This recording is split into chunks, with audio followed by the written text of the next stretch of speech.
بسم اللہ الرحمن الرحیم۔ السلام علیکم ناظرین، آج کی اس ویڈیو میں ہم آپ کو بتائیں گے حضرت لوط علیہ السلام کی بیوی کے انجام کے بارے میں۔ ویڈیو بہت ہی دلچسپ ہے، اسی لیے ویڈیو کو آخر تک ضرور دیکھیے گا۔ ناظرین، ایک ایسا عذاب جس نے 3 بڑے شہروں کو نیست و نابود کر دیا۔ اس عذاب کے دوران ایسا کیا ہوا کہ ایک عورت پتھر کے مجسمے میں تبدیل ہو گئی؟ وہ عورت کون تھی اور اس نے ایسا کیا گناہ کیا تھا کہ قیامت تک کے لیے لوگوں کے لیے عبرت کا نشان بن گئی؟ ناظرین، اس ویڈیو میں ہم حضرت لوط علیہ السلام کی بیوی کے پتھر بننے کے عبرتناک واقعہ کے بارے میں جانیں گے۔ ناظرین، قوم لوط تاریخ کی ایک ایسی قوم ہے جنہوں نے گناہ کا ایک نیا طریقہ ایجاد کیا تھا، یعنی اس قوم کی مرد مردوں سے جنسی تعلقات بنایا کرتے تھے اور اپنی خواہش کو پورا کرتے تھے۔ لہٰذا اللہ تعالیٰ نے انہیں صحیح راہ پر لانے کے لیے اپنے پیغمبر حضرت لوط علیہ السلام کو ان علاقوں میں مبعوث فرمایا جسے تاریخ میں ستوم کہا جاتا ہے۔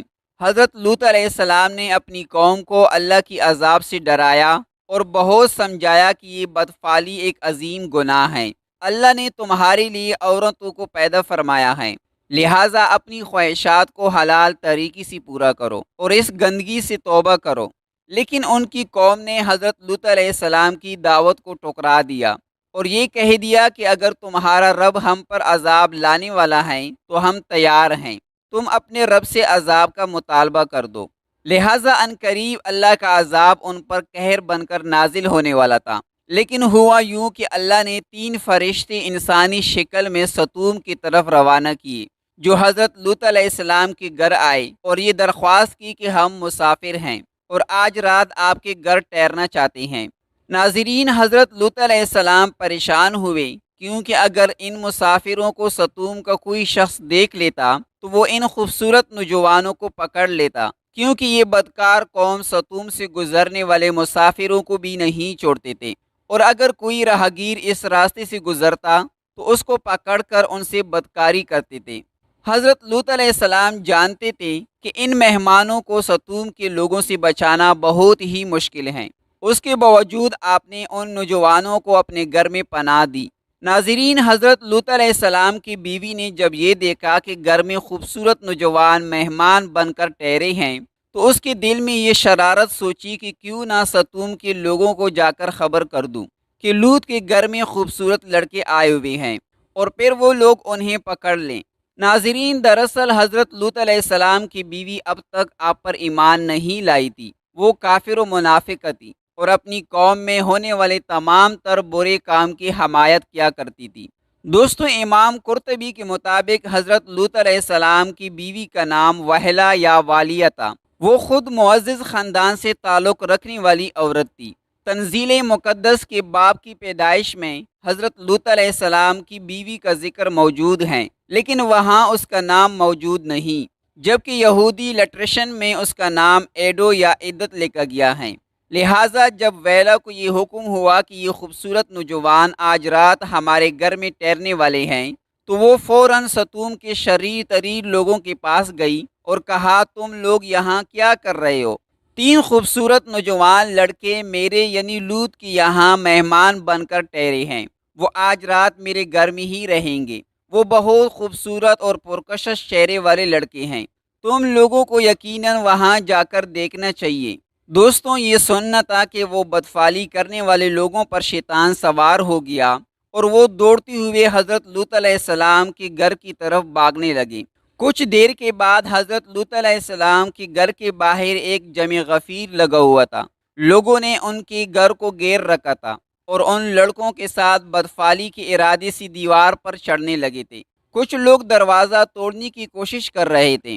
وہ نوجوان لڑکے دراصل مقدس فرشتے حضرت جبرائیل علیہ السلام، اسرافیل علیہ السلام اور حضرت میکائیل علیہ السلام تھے۔ انہوں نے حضرت لوط علیہ السلام سے کہا کہ آپ فکر نہ کریں، ہم اللہ کی طرف سے بھیجے گئے فرشتے ہیں، ان بدکاروں پر جلدی عذاب آنے والا ہے، آپ اپنے اہل و عیال کو لے کر اس بستی سے نکل جائیں، رات ختم ہونے سے پہلے آپ کو ان بستیوں سے نکلنا ہوگا، اور نکلتے وقت کوئی بھی شخص پیچھے مڑ کر نہ دیکھے، ورنہ وہ بھی عذاب میں گرفتار ہو جائیں گا۔ دوستوں، چنانچہ لوط علیہ السلام نے ایسا ہی کیا آپ نے اپنی 2 بیٹیوں اور بیوی وہلہ کو ساتھ لیا اور بستی سے نکل گئے۔ آسمان سرخ ہو رہا تھا، آسمان سے پتھر کا مینہ برس رہا تھا۔ ایسی گرجتی ہوئی خوفناک آواز آ رہی تھی کہ ہر مخلوق کانپ اٹھی۔ اس دوران حضرت لوط علیہ السلام اپنی بیوی، بیٹیوں اور ان فرشتوں کے ساتھ جلدی جلدی قدم بڑھا رہے تھے، اور چلتے وقت ان کی نظریں عذاب الہی کی ڈر سے نیچے جھکی ہوئی تھی۔ اچانک پتھر اور ایک آگ کا ایک بڑا پتھر ستوم کے شہر کے بیچوں بیچ گرا، جس سے بہت خوفناک آواز آئی، جس سے حضرت لوط علیہ السلام کی منافقہ بیوی وہلہ، جو کہ اپنی قوم کی بدکاروں سے محبت کرتی تھی، جب اس نے پیچھے مڑ کر دیکھا اور کہا، ہائے میری قوم! اس قوم پر اللہ کی عذاب کا ایک پتھر اس کے اوپر گر پڑا اور وہ ہلاک ہو کر بت میں تبدیل ہو گئی۔ دوستوں، آخر حضرت لوط علیہ السلام کی بیوی وہلہ نے پیچھے مڑ کر کیوں دیکھا تھا؟ ایسی کیا چیز تھی جو اسے پیچھے موڑنے پر مجبور کر رہی تھی؟ دراصل وہلہ کے دل میں دنیا کی محبت بسی ہوئی تھی۔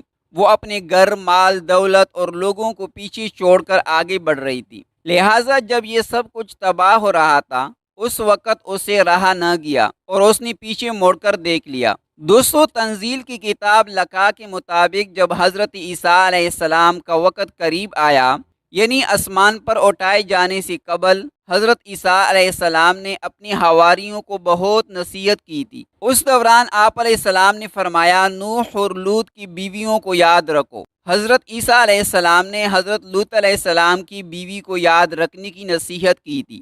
دراصل ایک طرف حضرت لوط علیہ السلام اور نوح علیہ السلام کی بیویاں تھیں جو پیغمبروں کی بیوی ہونے کے باوجود کفر میں مبتلا رہی، وہی دوسری طرف فرعون کی بیوی تھی جنہوں نے خدائی کے دعوے دار محل میں رہنے کے باوجود لا شریک معبود پر ایمان لا کر نجات حاصل کی۔ لہٰذا اللہ نے قرآن میں فرمایا، اللہ تعالیٰ نے کافروں کے لیے نوح اور لوط کی بیویوں کو بطور مثال پیش فرمایا ہے۔ وہ دونوں ہمارے بندوں میں سے 2 صالح بندوں کی نکاح میں تھی، مگر انہوں نے اپنے شوہروں سے خیانت کی تو وہ اللہ کے مقابلے میں ان دونوں کے کچھ کام نہ آ سکے، اور دونوں عورتوں سے کہہ دیا گیا، جہنم میں داخل ہونے والوں کے ساتھ داخل ہو جاؤ۔ دوستوں، اہل ایمان کے معاملے میں اللہ فرعون کی بیوی کا مثال پیش کرتا ہے۔ جب اس نے دعا کی کہ اے میرے اللہ، میرے لیے اپنے ہاں جنت میں ایک گھر بنا دے، مجھے فرعون اور اس کے عمل سے بچا، اور ظالم قوم سے مجھے نجات عطا فرما۔ دوستوں، آج اسرائیل اور اردن کے درمیان ایک ویران علاقہ پایا جاتا ہے۔ مورخین کے مطابق یہ وہی جگہ ہے جہاں زمانہ قدیم میں 3 اہم شہر آباد تھے، جن کے نام ستوم، امرا اور زکات تھے۔ یہ قوم لوط کا مسکن تھا۔ آج ستوم کے علاقے میں انسانی زندگی کا تصور بھی نہیں کیا جا سکتا۔ یہاں کی مٹی برباد ہو چکی ہے، اور نہ یہاں پیڑ پودے لگائے جا سکتے ہیں، اور نہ ہی کھیتی باڑی کی جا سکتی ہیں، یہاں تک کہ پینے کے لائق پانی بھی دستیاب نہیں۔ دوستوں، کچھ سال پہلے اسرائیلی ریسرچر نے مردار کے پاس ایک لمبے پتھر کا کمبا دریافت کیا جو دیکھنے میں تقریباً ایک انسان کی طرح لگتا ہے۔ دراصل یہ حضرت لوط علیہ السلام کی بیوی وہلہ کا مجسمہ ہے۔ دوستوں، یہ مجسمہ آج اردن کے ایک پہاڑ پر موجود ہے، جو کہ ایک حیران کن ستون ہے، بلکہ دنیا کے ہر شخص کے لیے نشان عبرت ہیں۔ حضرت لوط علیہ السلام کی بیوی کی اس واقعے میں ہمارے لیے ایک عظیم پیغام ہے۔ لہٰذا آج ہمیں خود دیکھنا چاہیے کہ کیا واقعی ہم اللہ پر مضبوطی سے ایمان رکھنے والے اور اس کے احکام پر عمل پیرا ہیں، اور کیا ہم کہیں حضرت لوط علیہ السلام کی بیوی جیسا تو نہیں، کہیں ایسا تو نہیں کہ ہم ظاہری طور پر مسلمان ہو لیکن ہمارا دل اللہ سے دور ہو گیا ہو۔ تو دوستوں، امید کرتے ہیں کہ آج کی یہ ویڈیو آپ لوگوں کو ضرور پسند آئی ہوگی۔ اگر ویڈیو پسند آئی ہے تو ہمارے چینل کو سبسکرائب ضرور کریں، اور کمنٹ میں ضرور بتائیں کہ آپ کو ویڈیو کیسی لگی۔ مزید اس طرح کے ویڈیو دیکھنے کے لیے ہمارے چینل کے ساتھ جڑے رہیں۔ اپنا اور اپنے پیاروں کا بہت سارا خیال رکھیے گا۔ ملتے ہیں انشاءاللہ نیکسٹ ویڈیو میں۔ دعاؤں میں یاد رکھیں۔ اللہ حافظ۔